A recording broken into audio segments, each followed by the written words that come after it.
Hello everyone, welcome back. I'm gonna do something slightly different for this video. It's just gonna be a one-off video. I've got here a JVC mini HiFi system from mid of the 90s, and it needs the belts changed in the cassette deck. So we're gonna do that. And the reason why I wanted to show this on video is because you don't really find a lot of documentation on this online. Well, you do have the service manual, which is very good, but you don't see a lot of people doing these types of mini systems and doing belt replacers on them because they are not really that popular anymore. In the mid 90s, they were everywhere, basically. At the moment, people that are still interested in playing cassettes usually have a dedicated tape deck. They don't use these devices, which are really mass market devices, let's say. They are not that popular anymore on the second-hand market, not really collectible. So you don't see lots of people repairing them or doing belt swaps on them. So that's why I did want to put this in a video. So if somebody else at some point wants to do a belt swap, wants to take this thing apart, then at least you have a video as a reference. Now, the rest of the thing is working more or less okay. See, we've got radio. So that's working fine. CD player, see, always doesn't read the CD, so you have to retry from time to time. Maybe we can, if we're in there, also clean the lens, but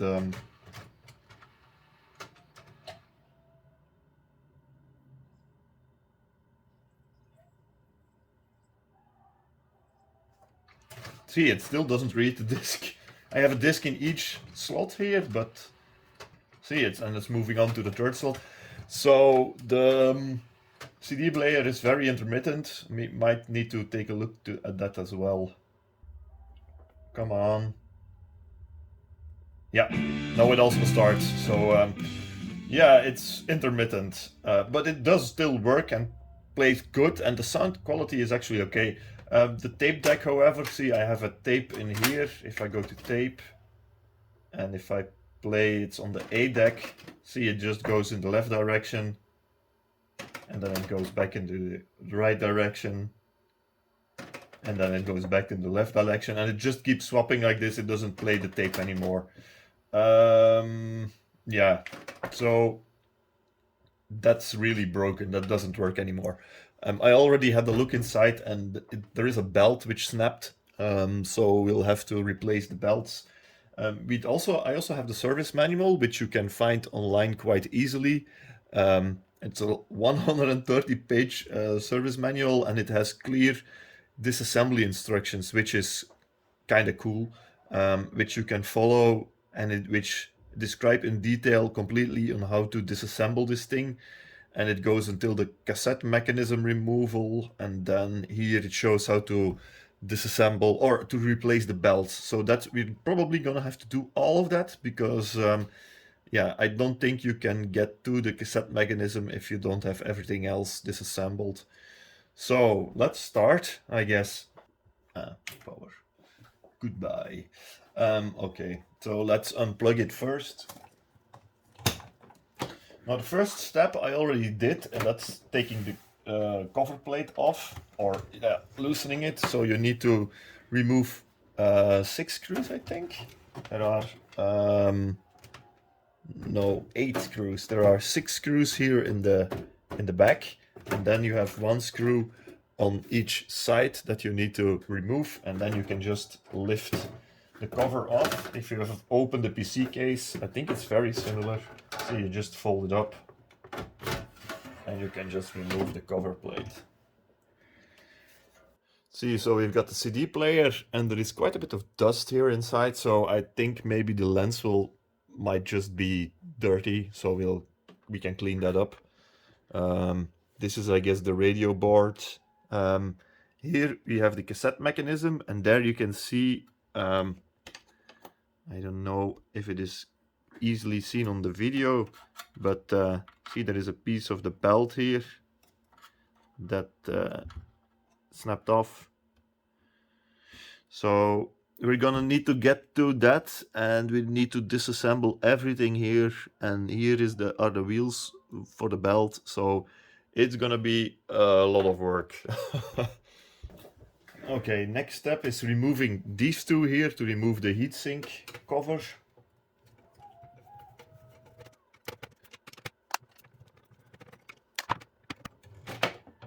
Okay. Next, the rear panel removal. Remove the two screws C holding the CD changer mechanism. So that's these two over here.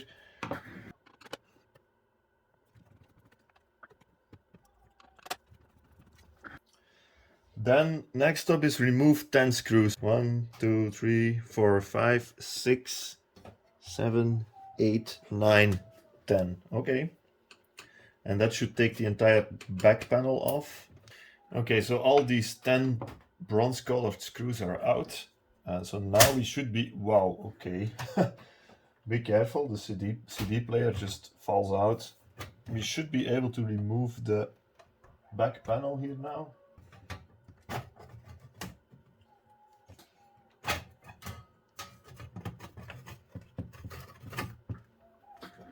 Okay. Okay, so now the next part is removing or disconnecting 3 ribbon cables. You have one over here. You have one over there. And then there is one underneath here, which is also disconnected to the CD mechanism. Now, these cables, they are quite long.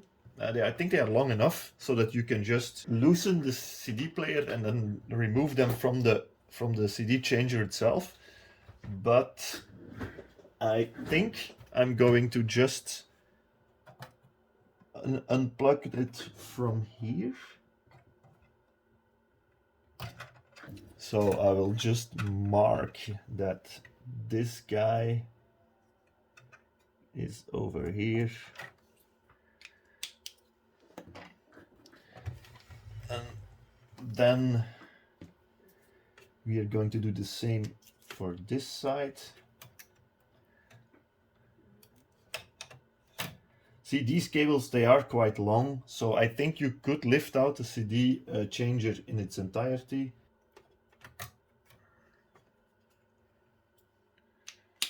And then there are 2 screws. There is one, the other one I am going to disconnect it once I have the CD changer loose. So there is 1 screw over here and there is 1 screw over there.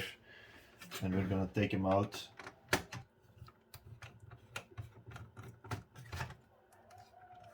Okay. This should completely remove the CD changer, yes. And then we have a connector indeed over here. And I indeed should have been able to remove this one with the CD player loose, but hey, like this it'll also work. There is just one connector here that I still need to take out. Okay, so we've got the CD changer out. Let's also put that one to the side. Okay, next step is removing this PCB. That's the tuner and audio PCB according to the service manual.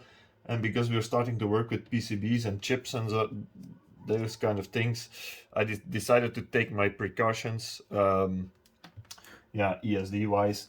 Now, the thing is, they say, okay, you should first remove the CD changer. We did that. Remove the plastic rivets. So this is so you have here a small PCB, which is a bit of a holder, I think. See, so this PCB in here is very loose. It's not held up anymore by anything. And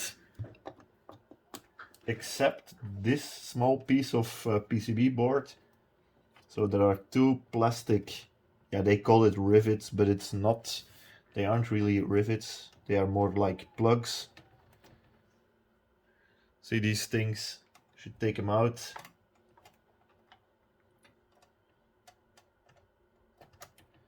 And then this piece of PCB comes out like that. Then the next part is disconnect CN401, which is a flat wire. CN401, that's this guy, and I'm also going to mark it.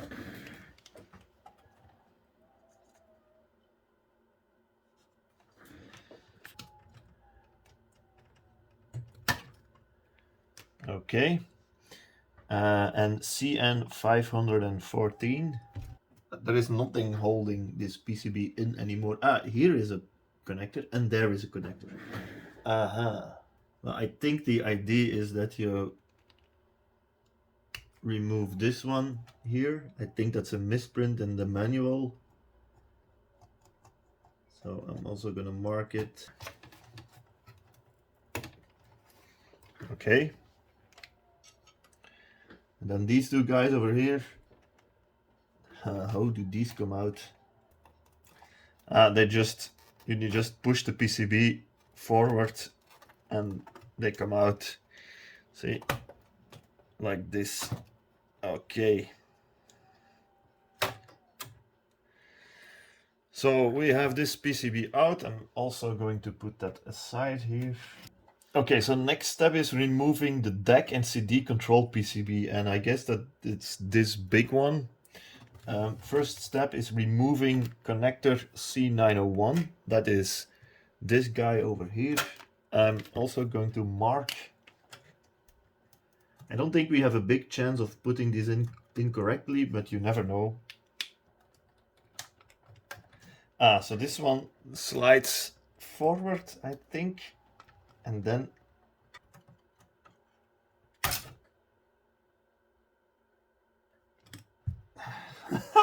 this is I guess it should come out.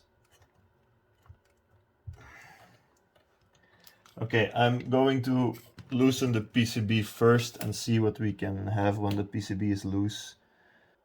So there is one plug over here, plastic plug. And then there should be 3 screws. They are at the front. Yeah, very small screws.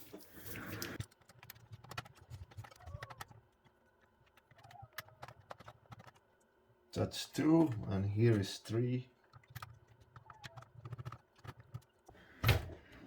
Now they say you should be able to lift it out, but there is a connector over here, and there's also one over there, I think. So don't expect to just be able to lift it out. I mean, these connectors still have to come loose underneath, so it could be that you have to push it a bit. Okay, that is coming out. Yeah.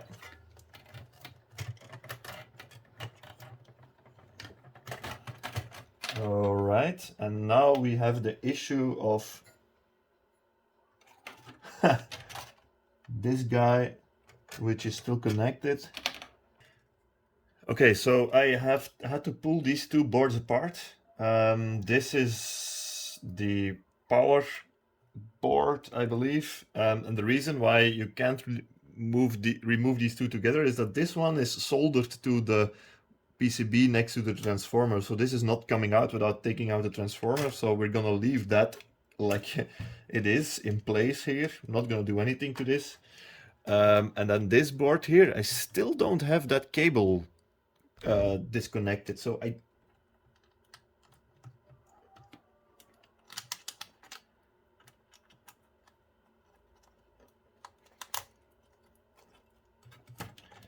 okay, so I think you should be able, you should push that in maybe, and does it come, then it comes out. Okay, so you should push that connector inwards and then it releases. Man, okay. So it's the side that I marked here is pin 1, and that's also the cable here, which is marked in white, is also pin 1. So let's move also this board to the side. And now the next steps here in the service manual, they are removing the front PCB and removing the switch PCB. So that's I think these two PCBs, we can skip those steps. It clearly states that if you want to remove the cassette mechanism with PCB, so that's this over here, then you only need to do first steps 1, 2, 3, and 4, and 5, and that's what we already did. Steps 6 and 7 are the front PCBs and the switch PCB, so we can leave those in place. And now we can get to the cassette mechanism. All right, and next, first step here is to remove 4 screws. So we have 1 screw here on each corner.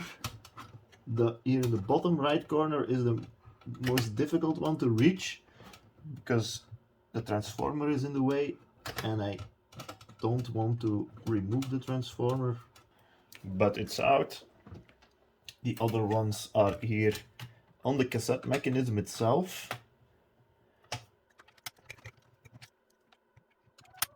And these are different screws, so pay attention. So the one there on the bottom right is like a normal metal screw. The one on the top right is a self-tapping screw. Here on the top left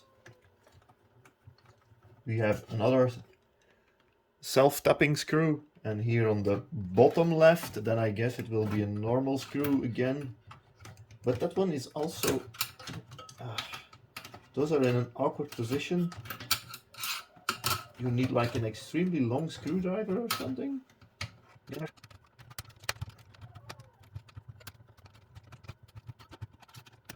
And indeed, it's also a normal screw.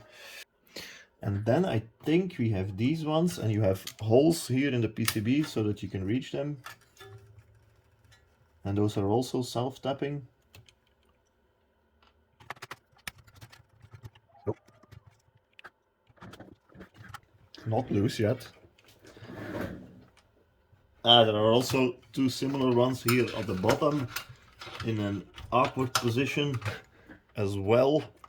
Yeah, I won't be able to show that on camera because I can barely see these myself.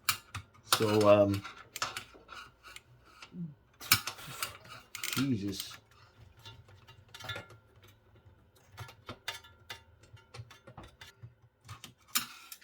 And these, I guess, are also normal ones, yeah. And the second one,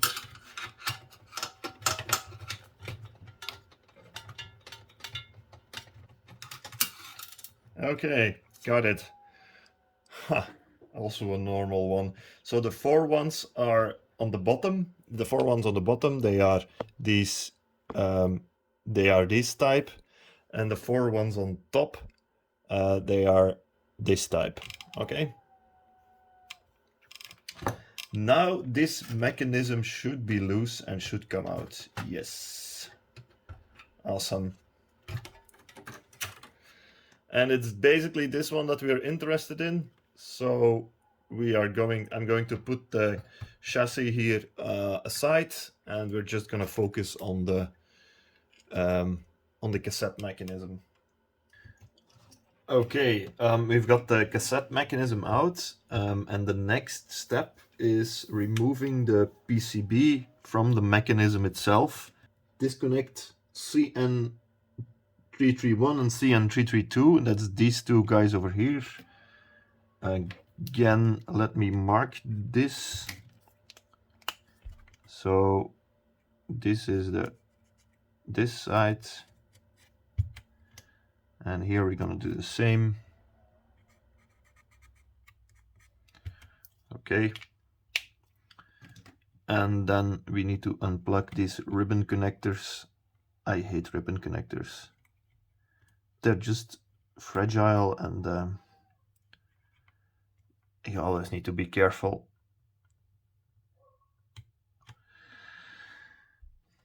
Remove the 2 screws holding the PCB, and that's these 2 guys over here.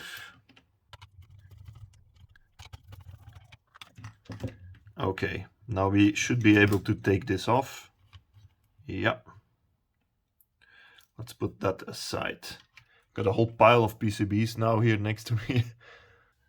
Okay, so I think we're at the point here that we need to improvise a bit, because the manual, the service manual, is now going into details that we are not concerning to us, like, for example, how to remove the capstan motor, how to remove the head mechanisms, how to remove these, the stops here, the door stops. And all we need to do is get here to the belts. And I think, that it should be the wheels for the belts, they are on the back side of this bracket over here. So we need to take both cassette mechanisms off, and then we can put the belts on back on the, replace the belts, and then we can put the both mechanisms back. But they are screwed in here from the back. So these 1, 2, 3, 4, 5, 6 screws I think we need to take out. Let's start with one of the two cassette mechanisms and then see if that works as expected. So I'm going to take these 3 screws out here. Yeah, in the meantime, there are also some pieces of the old belt that still fell out. Only one of the belts, I think, has perished, but we'll replace all of them, of course. Okay, so I got these 3 out, and that means that this mechanism should be loose. And here you still have a tap. Okay. Is that enough to get the mechanism out? I think there is another tap. Yeah. Okay. Okay, so that mechanism is off. And see, here is another piece of the belt, and it's totally perished, and it has become a complete sticky black mess. But okay, let's first, I think these won't fall out, no. Let's first get the other mechanism also off.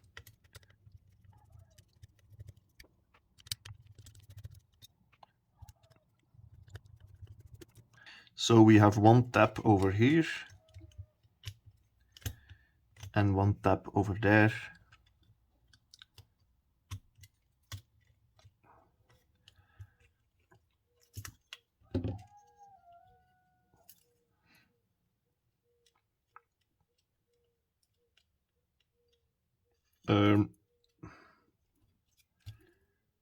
This one is a bit stuck, but it's coming out. Yeah, okay, it comes out just like this without removing the capstan. You just have to bend this cable a bit, and then it should reach far enough, and then it comes out like this. Okay. See, so this one we will not be able to completely detach it because we still have this cable here for the drive of the capstan motor. And now we are here fully at the, at all the belt wheels, so we can replace the belts now. These 2 other belts, they still seem okay, but obviously I'm still going to replace them. First thing I'm gonna do is taking the old belt off, and then cleaning this up, because this belt which is deteriorated has turned into a sticky goo. So I'm gonna clean that with isopropyl alcohol, and then I'll get back to you when I'm ready to put on the new belts. So just for reference, the 2 belts that are still on here, normally there should be 4 belts on here. So I think 2 of the 4 perished or broke off. That's the 2 smaller ones. The 2 bigger ones, they are still on here. So see the belt here, which is in the top part of the capstan is going under this pulley and then around this one. And it's also space for 2 belts in the top position. And this one is going on the lower position here on the capstan, then on the lower position of this pulley, and then on the lower position here on that one, and then over this pulley. So also according to the manual, here on the capstan engine, motor, on the capstone motor, you have two positions for a belt. The bottom position is the long belt, the top position is the short belt. So we're going to take this one off. That's, I guess, the short one. And then here, this is the long one. So I'm going to clean these things up here a bit, and then when I'm ready to put on the new belts, I'll get back to you. Now, what is important when doing a belt swap is cleaning off the places where there are still remnants of the old belt. So in my case, I was fairly lucky. The belts that snapped, they dropped into the to the chassis or the cabinet of the thing, the HiFi, and they didn't really stick on anything here except this roller on the inside here. So that one I really had to clean thoroughly, and then also check if there is no goo that ended up in the cassette mechanism itself. And here you can see that there is some goo. Can you see? So I'm just going to clean this out here, or try to clean it out, just to make sure that it doesn't really block any mechanism, or so it doesn't really stick to anything. Just make sure that your entire tape mechanism is free from any gunk or goo that comes from an old belt. Now, I was really lucky here because there are only these two spots, but sometimes a belt can get tangled up in between cogwheels or things like that, and then it can get a real mess to clean it up. But yeah, you should do it anyway. What I'm using here to clean this up is simply some cotton swabs and some isopropyl alcohol, and that cleans it off very nicely. That takes off all the gunk. And obviously, if cleaning some things removes some lubrication. Let's see, for example, over here, I now cleaned this shaft, but I took away some lubrication. Then, yeah, it's not a bad idea to put some new lubrication. And while you're in here, it's maybe not a bad idea to lubricate some points. It depends on how old the mechanism is and how dry your grease is. Here, it's not really necessary. All the grease is still really nice, actually. It's still perfectly fine. I'm just gonna put a bit of grease on that point because I just wiped it off with cleaning this gunk off here. But yeah, that's about it, I guess. And lubricating, I recommend Teflon, grease, white Teflon grease, for these kind of mechanisms. Okay, so these are the 4 new belts I got. This mechanism uses 4 belts. I bought the belt kit for this thing because it's nearly impossible to find the correct measurements for these belts. And if I had to measure them on the mechanism itself with like fishing wire or something, then I would need to take everything apart, order the belts, and then wait until they have arrived and then put everything back together again. So that would be not that convenient. So I just ordered this belt kit. It's a bit overpriced, but hey, at least I think the sizes are correct because, see, they match. These are the ones, the big ones that still came out of the original mechanism. The original ones are slightly thicker, but okay, the size at least matches. And the 2 small ones are 65 millimeters each. So if you have some belts laying around, then yeah, you now know the sizes for this mechanism. And they are square belts, I think 1 square millimeter. Yeah, 1.1, 1.2. Yeah, slightly more than 1 millimeter perhaps. So I'm now ready to put them on the mechanism again. Okay, so you should use the long belt first. The long belt should go in the bottom part of the capstone spindle, and then here, I guess, around this one, also on the bottom half, in between these 2 guys over here, and then yeah, and then across this pulley like that. Okay, so the biggest one is on. It's on the lower part here of the capstone, going over this wheel underneath that one and then across this pulley. And the easiest one to test this is you press this one down and then you can rotate and see that you don't have any twists in the belt in certain areas. But it all seems okay. So the next one is the second to largest belt. It's the 125 millimeter. And that one should go here on the top part of the capstone drive.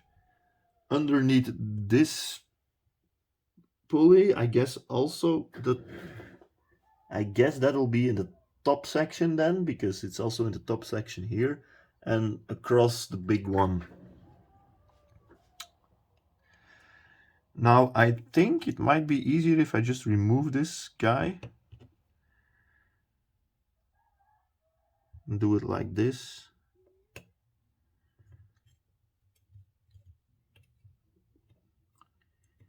Okay, and now I can bring this one in.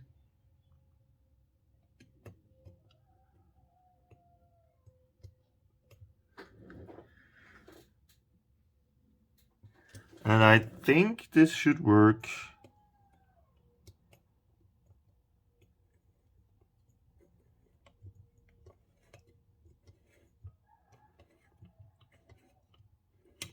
At least it's looking like it works, and that looks also like there aren't any twists here, which is good. Now the two small ones are going to be a bit more tricky because they go around the top part here of this wheel, around this wheel over here. So this means that we just have to lay them here for the moment. Then we need to put the cassette mechanisms back, and then we need to fiddle them on the wheels here, probably with a tweezer or something. So I think it's now time to put the cassette mechanisms back, and then I'm just gonna place these two on here, and then we're gonna put the mechanisms back. Well, that's actually quite easy to do, honestly. I see you just put in the mechanism partially, and then you can, with a tweezer, you can quite easily fiddle the belt on the on the wheel here on the mechanism, and then you can bring it in further, snap it in place, see, and then screw it back. So I'm just gonna put the screws back, the 3 screws for this mechanism, and then I'm gonna do the other side, and I'll get back to the video. Because there's not much to show here, my hands will probably be very much in the way, but it's still quite easy to do. See, the belt is on, so yeah, should be fine. All right, I think we are more or less done here. All the belts are on, see, and it seems that the mechanism is working fine. Everything is turning. These wheels are turning again. They weren't before the belt swap. So that sounds, yeah, like it's working. I also took the opportunity to clean here the both heads and also the rollers here. Those are also quite important because they roll against the tape, that they are nice and clean. Before I put the mechanisms back, I also lubricated the shafts here a bit, and cleaning these capstone shafts here are also quite important because they also roll against the tape. So if there is like a bit of corrosion on there, I suggest you clean it off. Yeah, that's it. So I think we are done with the mechanism. One tip I would still give is make sure that the wheels here are in the correct position, and they are here. There are some tabs here where you can, that you can use to lock the wheel behind, to hold it in place when you're putting back the mechanisms, because if they shift out of these tabs and then they become a bit skewed, and the mechanism jams. So that's about it, and I think it should be okay. So now we can start with a reassembly of the entire thing and see if it's working. All right, and now it's just a matter of working our way back up into the instructions to assemble everything together. first thing we're gonna do is put the PCB back here on the cassette mechanism. This piece of wire is sticking through there. Yeah, like that indeed. Okay, that's fine. The two screws.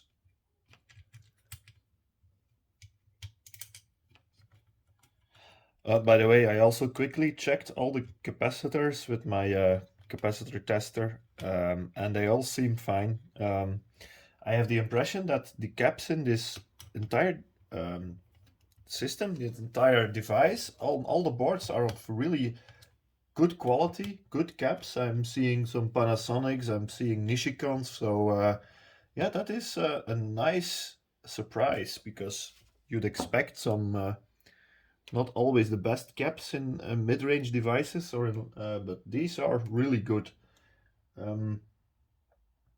Now here these connectors, and again, as I already said, be careful with them, or be gentle with them. That's maybe the better way to put it. All right, so that's that. Okay, next step is putting the cassette deck back. Now, I took the opportunity to quickly clean here the inside. There also were still some, yeah, gunk rubber bands pieces laying around. Those are also cleaned. So we're gonna put this one back. The orientation is like this, with this tab here towards the top. If you miss with the orientation, you will notice quickly, I guess.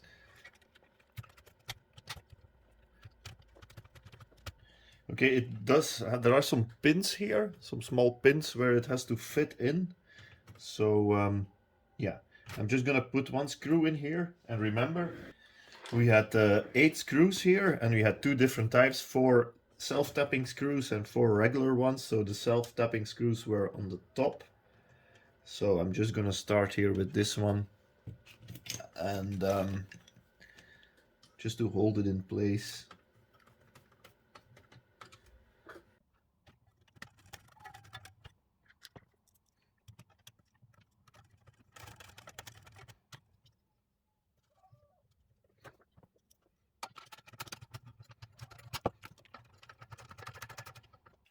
Okay, now let's take the power supply board. I also tested these caps, and they're also still fine. They are Nishikons, no, Rubicons, so they are, yeah, also good caps.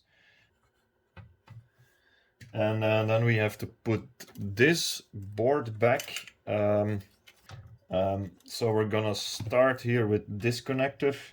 That was not easy to get loose. But I hope that it will be easier to plug it back in.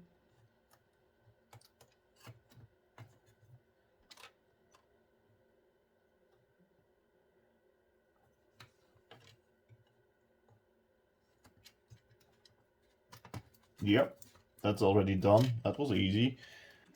So that one here goes underneath these ribbon cables, and is then screwed with these screws here in the chassis of the tape deck. So we just have to fiddle it in.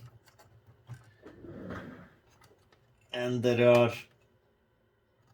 remember, there are 2 connectors. Let me just put it back here. These 2 connectors, they have to connect to these 2 headers here on the board. This one and this one. It's out of shot, these 2. Disconnect, they're all out of shot. Here are 4 headers. 2 has to connect to this, 2 have to connect to these, and then there are 2 headers that you need to connect to the power supply board. So just be sure that it all lines up nicely. But it should, because yeah, these headers, they haven't moved. So they should all go in.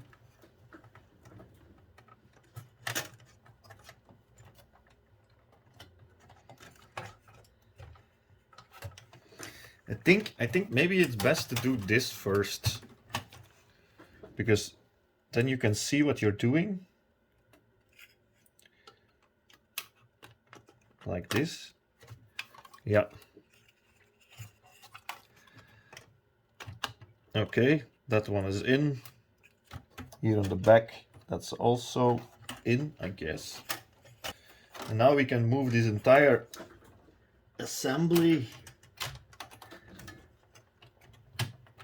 underneath. Just be aware that there are components here on this board in the bottom, so be sure not to break any or bend any.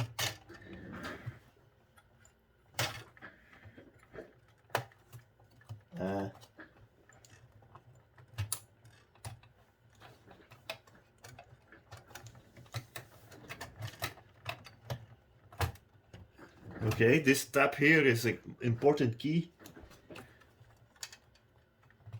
And now you should be able to push these 4 connectors in place.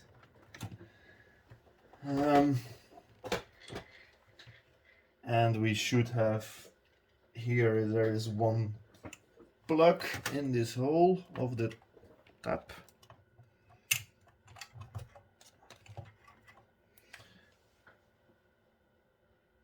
And then we have 3 tiny screws, and they bolt the PCB here into the chassis of the tape deck.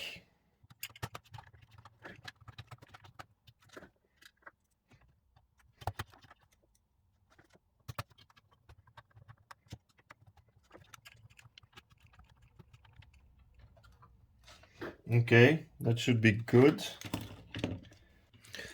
Okay, next step is getting this PCB back. This is the tuner and audio PCB. So it's the FM tuner on here, and there are 4 connectors. 1, which is this one, 2, which is this small one, and then these 2 here that just clamp in. So we're gonna, yeah, clamp, is it a word? That just plug in. So we're gonna start with those 2.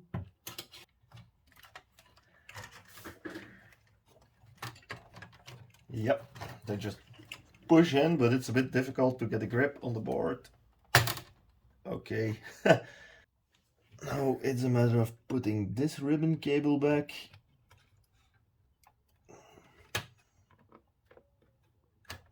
Oh, I hate ribbon cables.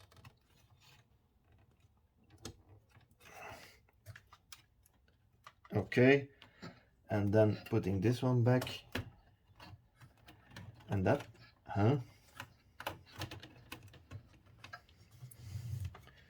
is that stuck behind something? Because this wire isn't nearly long enough. Ah, okay. I guess it needs to go over like this. Yeah, indeed. This isn't really, this doesn't have a lot of yeah, support. It's just held in there by these 2 connectors and the back plate, of course. But now the next step is putting in the CD changer. So we have the 3 ribbon cables. This is the first one.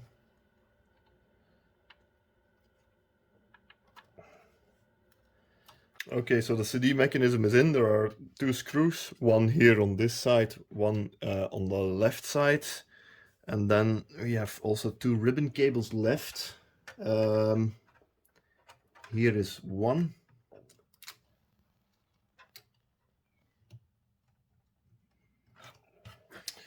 And then there is one on the other side.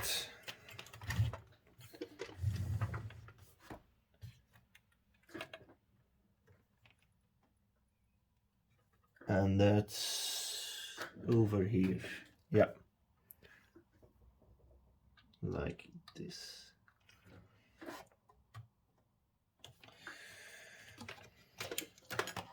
Okay. I haven't really put this support here yet because I don't need it at the moment. I'm just gonna see if we now have, if it lives. Okay, I got some speakers hooked up. FM.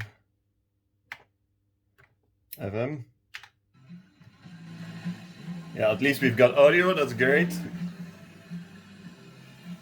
Yeah, on both channels. Now, the moment of truth. Let's see if we have a working tape mechanism.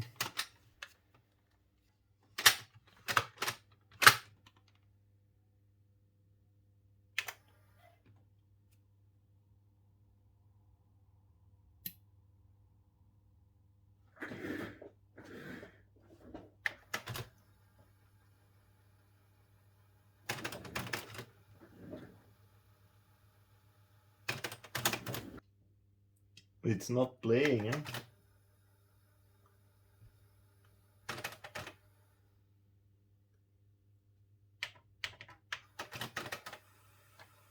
It's fast forwarding, that's good. But how do you...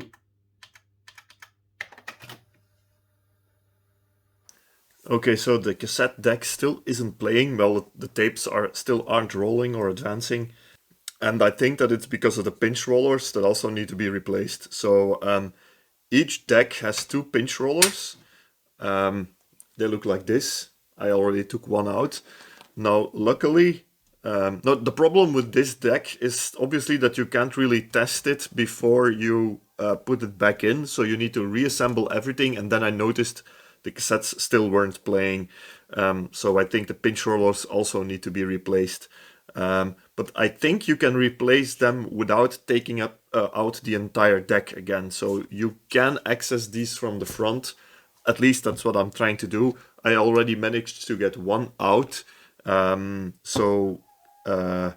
I think the other ones should come out as well. So let me show you here up close. See, so this is the pinch roller, and normally this is this roller is in there. So it's only this rubber roll that needs to be replaced, and you can notice that it's gone basically because it's completely hard. It really feels like hard plastic. See, you can hear if I tap on it that it's, yeah, really hard. So the thing is, a cassette deck advances the tape by pinching this roller, that's why it's called a pinch roller, against the tape, and that is that is pinching the tape against the capstan, and the capstan is turning around, and that's forwarding the tape. But obviously this means that this roller needs to provide a good grip, and if it is shiny and hard, then yeah, obviously it won't make a good grip on the tape and your tape won't advance. See, so you have one pinch roller over there and one over there, and that's because it's a deck that has to be able to play and rewind the tape in both directions. So see, so you have the capstan over here, and the pinch roller is basically moving upwards, pressing the tape against this metal roller, and that's advancing the tape. So these are the pinch rollers that I will now replace. So here are the new ones that I ordered. Now these weren't that easy to find because, like I already said before, this is not really a collectible, this is not really collectible equipment. So finding pinch rollers for more expensive tape decks is easier than finding ones for, let's say, run-of-the-mill tape decks. So you basically buy the entire roller. You can also buy just the rubbers, but I would advise you to first take a roller out and see if you can take the roll out undamaged. In this case, I really couldn't because the plastic is really soft, and you will probably damage these spindles here inside when you're taking out the entire roller. So yeah, I would advise that you buy pinch rollers which have also the inner part, not just the rubber itself. Okay, and you see that, I cannot squeeze this one at all. Well, this one, it feels soft and rubbery. See, it doesn't make any sound. If I hold it up to the mic and I tap on it, whereas if I tap on the other one, See, that makes a big difference. You can also see how one is really shiny and the other one is, yeah, rather dull, like it should be. And I hope that it will be easy to put these in. Ah yeah, you can simply snap it in. It's quite easy. And now, so this one is coming out of the A deck. It's the left one from the A deck. And I am going to try and put it back. Now I don't know if I can catch this on video, but let me try. Well, yeah, obviously if you can do it with the tape deck removed, then I guess it will be easier. So see, this piece here needs to go over that shaft over there. That one.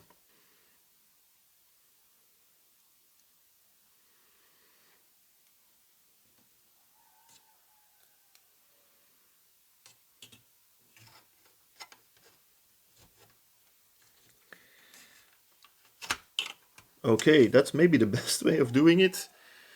Okay, so now I just need to position it upwards, I think, and push it in place. Yeah, it's in. Okay. And now the other one, that's that guy over there. And you should be able to just take it out, but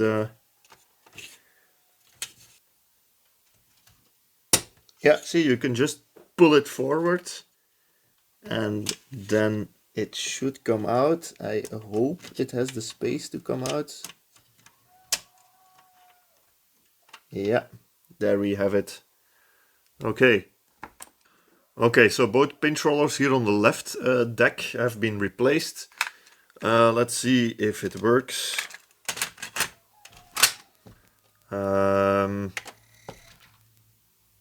Okay. Ha! Amazing! Now, I don't know what this tape is about. It's music that I listened to 10-15 years ago, I think. Ah, yeah, clearly it is.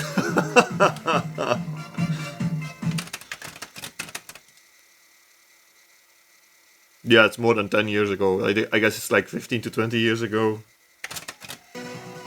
Yeah, clearly. But hey, it's working!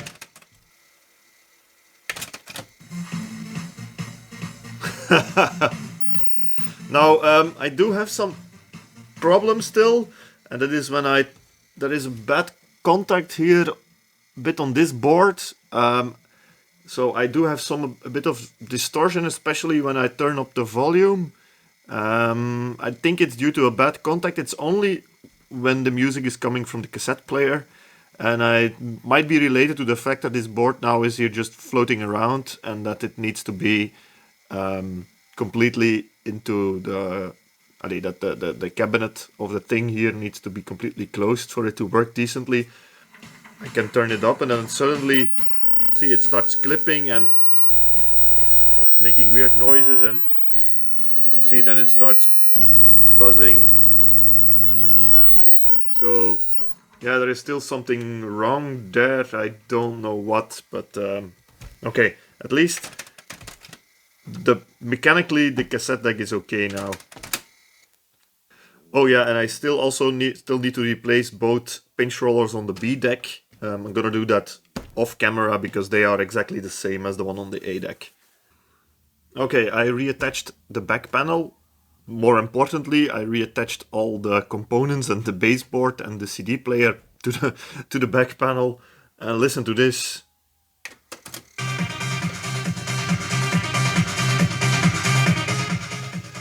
I have all the volume now that I need, because the volume was also lacking. It's not clipping anymore. I don't have a distortion anymore on the sound. So I guess that for the tape deck, you do need to have the back panel connected to have a good ground for all the circuits that you need. So keep that in mind when you're testing here the tape deck, that yeah, you might have some issues if you don't have the back panel reattached. I'm just gonna close it up now.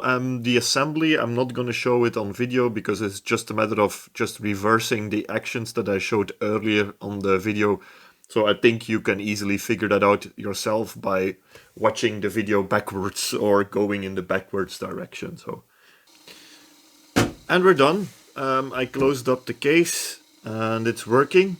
Now, I don't know if it should work like this, but I find that the cassette decks are really sensitive to tapes not being of good quality. I have some tapes which are a bit old and a bit warped, and they really don't play well, whereas on the normal radio that I have here, they do still play well. I have the impression that if there is the slightest amount of resistance, then the cassette decks in this one don't pull the tape forward. Now, I don't know if it is supposed to be like this or if it is just that the pinch rollers which I put in there are maybe not exactly a match of 100%. I don't know. If you also have one like this, let me know how it plays, because I don't have a reference. I can try to show something. This one perhaps. I don't think it plays really well.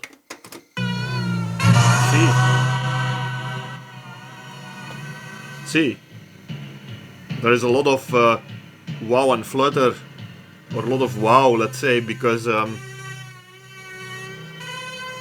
tape is not pulling at the correct speed.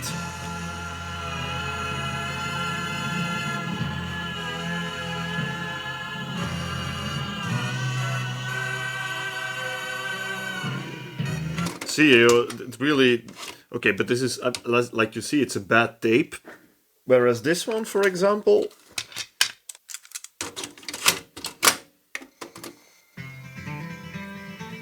see, it's working perfectly fine. We got married. Next song even works.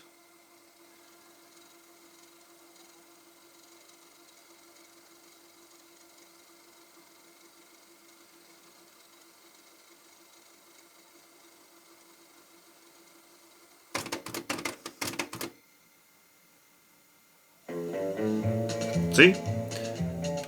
Yeah, I cannot play this because otherwise I will get copyright flagged, but this one is working perfectly fine, and tapes that are in bad condition don't play, whereas on my normal radio they do play.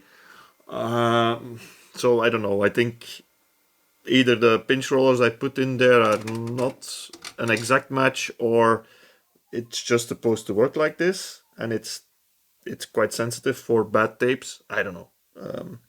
I hope this video was of help to someone who also wants to replace the belts and the pinch rollers on a system like this. So yeah, that's that. I would like to thank you for watching. If you like my content, subscribe to the channel, and I hope I'll see you next time. Take care. Bye bye.